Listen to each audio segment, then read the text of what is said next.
Systems work, people fail. Welcome to InsurMark's Advisor Mentorship Podcast with Vice President Jeremy Hauser. Halfway through the year, and like our team, I hope you are focused on your passions and not your distractions. Welcome to this week's episode of the Advisor Mentorship Podcast. I'm your host, Jeremy Hauser, and today we have a coach and an entrepreneur within our Simplicity family on this episode. Our guest has given TED Talks, has sold his practice, and has coached thousands of advisors across the country. Our guest today is Simplicity's Executive Vice President of Sales, Jason Jenkins. How are we doing today, Jason? I'm doing great, Jeremy. Excited to be here. Thanks for having me on the show.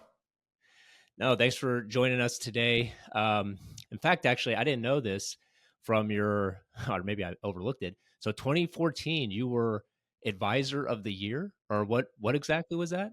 That was it was the Retirement Advisor magazine. It was, it was around a long time. But yeah, I'm on the front cover of a much younger version. So yes, 2014. Yeah.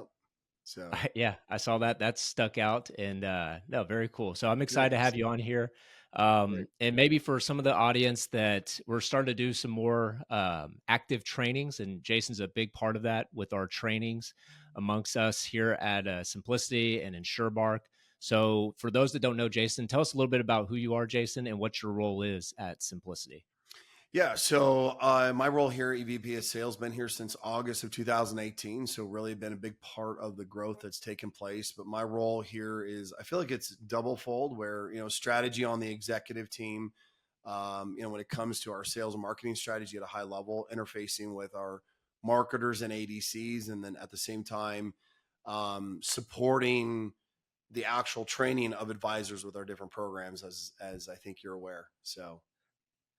Yeah. And I think something that, so you've been doing, how long have you been doing actually the speaking in front of advisors at the Simplicity scale? It's not just been like a year. How many years now? No. Yeah. So my first advisor training was in February of 2014. And since then I've probably trained over 10,000 advisors, and I've seen it all. I mean, I've helped an advisor go from 0 to 10 million. And I've helped an advisor that had, I think, 50 million go all the way up to over 300 million plus in AUM in a short period of time. So I feel like I've seen it all, touched it all, coached it all.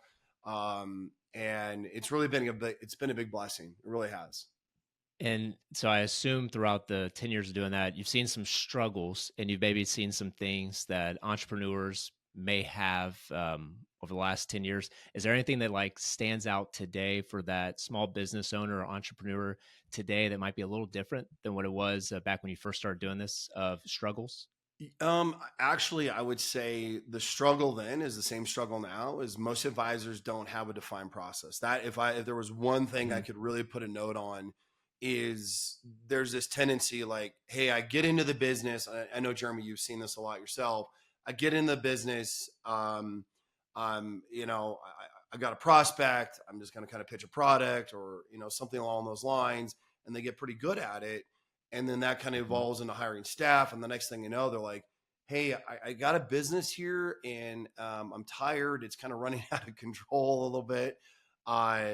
And the thing that's holding them back is going backwards. I'm like, hey, how do I really create the process to get the time back? So to be honest with you, it's the same issues a decade ago that I still think that are prevalent. Little unique because we had different technology, but it's still, the baseline is still the same. We'll talk about that then. So for the fastness of innovation technology today, what's maybe different to help an advisor with processes that wasn't at his fingertips, 5 years ago, to help them out more streamlined? Yeah, I think we're starting to see the true emergence of AI from a very practical application. You know what I mean? Note taking and that getting pushed into CRM systems. I feel like that, is just going to become a part of advisors' daily practices as that becomes more prominent. So I would say that's one particular way of doing it. But again, you have to know, like, where does that fit into the broader blueprint? So you're back to having a true business process, because every business has a process. I mean, the advisor to going to Starbucks to whatever, it does not matter. every business has a defined process, because that's where the client experience really takes place. And actually, speaking from experience, right? So you sold your business, Mhm. and in order for people to buy that, they're not just buying a number; they're Correct. buying typically a process. So for those advisors, at least from our stance, it seems like the ones that are more successful, that's what they're looking for, is more of an exit strategy, succession plan, or really just scaling to grow. So what attributes with Simplicity, as we record today, over 70 offices across the country that we're Yeah. currently amongst our team. So you were in front of a lot of advisors across the country. So from those amongst our top of our tops, what are some attributes that stick out to you to make some of the other advisors kind of proud of, or things to aspire to within our advisors at Simplicity? Great question. So I would say the first is you have to begin to remove yourself from the business, because at first it's all about you, right? I mean, it is, Hmm. you are the brand, you are the voice, you are the take the trash out, like, you're everything in between sales and whatnot. But in order to get the most value for your business, there's only one word that needs to be examined across the entire business, is it's a transferability. How well can this transfer over? And that I mean, it truly is across the board. So if Jason can step away, client, and I can retain clients, and the business model exists like any business, it's like business 101, then you truly have something that has the stay power, the purchase power, you know what I mean? You're going to get the multiples that you're trying to achieve. It's when I meet an advisor, it's like, hey, I got a black box kind of like under the counter, process. And you're like, well, Hmm. cool, congratulations. But that's not going to work if you're ultimately looking to exit, which every advisor is. I mean, think about it. Someone wants to exit their business at some point to some level. So that's the one most important thing, because what happens is that begins to waterfall its way in examining the business. And you're like, oh, well, I should be outsourcing this. I should be institutionalizing this. It doesn't mean you got to remove your name. You know what I Hmm. mean? It just means you got to bring in a support structure that allows you to begin to step away. So that would be the one thing that stands out. That's a good point. And I think as the more successful offices that we're affiliated with across the whole enterprise level, I would say most of them have teams behind them. They're not one man or one woman shops. And it goes to your point of delegating out. So, what are some of the ways that Simplicity is helping grow and scale an advisor who maybe has an assistant, but they're looking to expand, 10x their current or previous year? What are some ways we help them with that? There's two that jump out immediately. The first is I would say our Simplicity Wealth platform. So anybody who is a Series 65 and is really truly looking to grow that business, we have built something that really helps the advisor do exactly what I just said. Is to offload from money management to billing. And there's a lot of different platforms, but we're doing it different. And that is going to give that advisor the most opportunity today and in the future. What I mean by today is like to really maximize the ROI of their time. I don't think we talk enough, Jeremy, about the advisor's time, right? Hmm. It's like at the end of the day, like you're building a business that like you want it to serve you. Like, how do you get it to where you're meeting with clients and prospects and hang out with your family and friends? Like that's what I say a great advisor does. And they're offloading everything else they possibly can. So the first I would say is that platform. And the second is we have built a desk, a sales desk that somebody says, hey, I'm really good at annuities, or I've got different lines of service, but I'm not good at, let's say, incorporating life insurance. Well, we have an entire Hmm. division that can help step in and basically, hey, I've got a prospect, and build the quotes, build the illustrate whatever you need, and have that offloaded. So there's a lot of support that we're doing here at Simplicity that I know for a fact other platforms are not. And that's giving the advisor the ability to scale without going to have to hire somebody else or train somebody else to execute that. And I think you hit something there. And I think amongst all the plethora of resources that Simplicity has, and I think within the last 2 years, especially in life insurance, we brought on a lot of just tech. So Yeah, you could do a lot of automation when it comes correct. to, as an advisor, just links. You send a link over to somebody with Ilia and it's doing most of the trust and credibility and building that for the advisor. So I think you're spot on with that. So advisors that are trying to, there's only so many hours in a day, they're trying to build more trust and credibility with customers. Where does Simplicity help with that for advisors? Or maybe that's something that within your training you help build? I feel like that you kind of beat me to the punch. I feel like that's exactly where we go. Is like my humble personal opinion on this is the only skill that's truly going to matter in the future is the art of human connection. So it's going to matter more and more. We're actually, if you actually look at the data and the research that's coming out of the best institutions, we're actually a society that is more disconnected than ever. And so how do you go back to that? And so social media and its spirit was like, hey, we're going to connect people, when in reality it's disconnected because we're so isolated with our faces in these screens and hey, I got to talk to you or what, so like we've lost that basic art. But like that truly is going to be the differentiator of the future.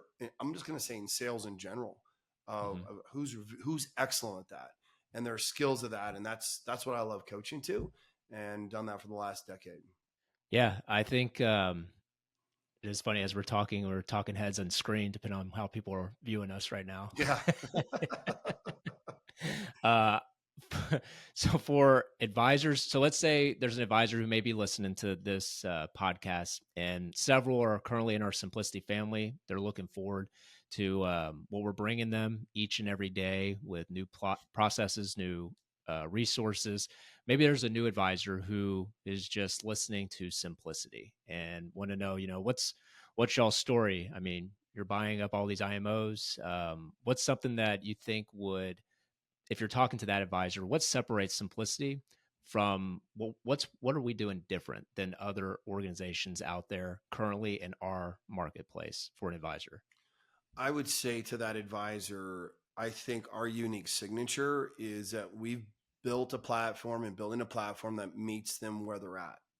And I can't say that about a lot of other platforms. And this because we know our competition. So if an advisor is like, hey, I want to make $500,000 a year, work Monday through Thursday, have an office and an assistant, awesome. Like we have all the resources that can meet you exactly where you're at to help you execute that. And then another advisor says, hey, I've got one office, but I want to scale to 5 offices and, really build something special. Awesome. Well, we have those resources as well. So, and we worked really hard to get to this point to be able to offer that. So to me, the signature that makes us unique is we're going to meet you where you're at. And I think that's what advisors deserve, versus there's other institutions that are like, hey, if you want to be like, you got to plug into this, like, hey, go do this single workshop, or, hey, go, leverage this. And so to me, I don't think that's the right approach. It gets back to like, what do you want to do? And I don't, Jeremy, I get pretty passionate about this next statement is I don't think enough advisors take the time to reflect on what I call as the mountaintop. Like, where are you trying to go?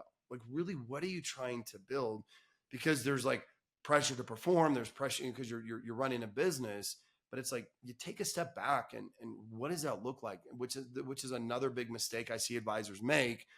They end up walking down the road 5 years later and they're like, well, how did this come about? Well, that's because you built this intentionally, unintentionally, here we are. So, that's what I would say is we're meeting advisors where they're at. Well, how do you, so to that advisor, especially if you've seen it, so with all of the experience and the tens of thousands of advisors you're in front of, how important is it with the right team to get them to where they want to go, and basically to not have to reinvent the wheel, right? I mean, it's time. So as you're talking to them, to those particular advisors, and they don't want to see themselves 5 years from now and asking that same question, how do they prevent that? So Jason, how do they prevent that? I think the biggest differentiator between I feel like this is a statement that goes outside of an advisor between we'll call it good and great, is one thing. It's the truth. It's the truth. It's the truth of sitting down and saying, am I looking for a cheerleader or am I looking for a coach?